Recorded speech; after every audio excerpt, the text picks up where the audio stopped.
I grew up on a farm in Montgomery County, and I think my first visit into the city, a lot of people don't know about this, my first visit to the city, I was 11 years old before I saw the street lights.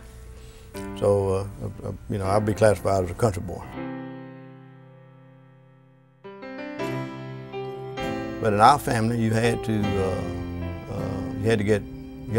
make good grades, and my mother was a stickler for that.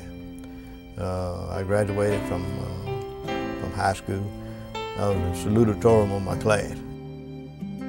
But I was an athlete. I played baseball and basketball. Went on to college on a scholarship. Threw my arm away in 1968, and that basically ended my baseball career. And that kind of meant I had to refocus, because primarily I had intended to be a professional athlete. After it became a reality that I was not going to be a baseball player, then I had to make a choice. And once I chose accounting as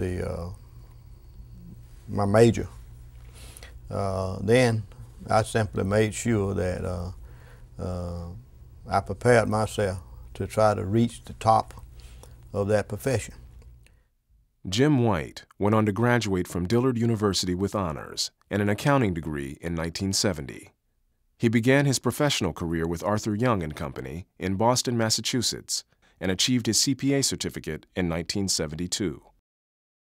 When I took the CPA exam and passed it, up until that point, I had like this big weight sitting on my shoulders. But when I got that phone call, and back then they'd call you, it was like a big cloud, big weight had been lifted off my shoulders. And I felt different. I felt like I was somebody on that day. After leaving Arthur Young & Company, Jim White went to work at a local firm in Memphis, Tennessee. Joining up with two other CPAs, Frank Banks and Mac Finley, the firm of Banks, Finley, White & Company was formed in 1973. Today, it is one of the largest and oldest minority-owned CPA firms in the country. We started this firm in 1973, and that probably were about 400 black CPAs in the country.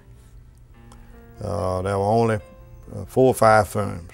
We were consistent in our practice philosophy. We were able to maintain our quality and reputation during very difficult times. But I'm really proud of that accomplishment. As a young student who's considering the CPA profession and concerned about whether or not the prejudices that exist in all phases of the world exist in that profession, the certificate, the CPA designation, gives something that can't be taken away. The respect that they have to have in their hearts about this person who is now a CPA. He just happens to be a different color or whatever. They can't overlook that. It's one of the things that can batten down that kind of prejudice. Throughout Jim White's professional career, he was appointed to numerous positions. He served on the cabinets of 2 Alabama governors, and in 1983, he was appointed the first black commissioner of revenue in the state of Alabama by Governor George Wallace. He also served as finance director in 1993 under Governor Jim Folsom. He was appointed to the Alabama State Board of Accountancy in 1985 and served for over 14 years. On the personal side, I've had the financial security to raise my children, to send them to good universities, to raise them to become professionals also. One's a CPA and other. My daughter's a lawyer. And I've been able to pursue all of my hobbies, from winemaking to tennis, and to finally become a professional and be on the senior PGA golf tour. Over the 35 years I've been involved in this profession, you know, I've come to realize that the accounting profession requires a lot more about the character of the person, as someone who will do the right thing all of the time.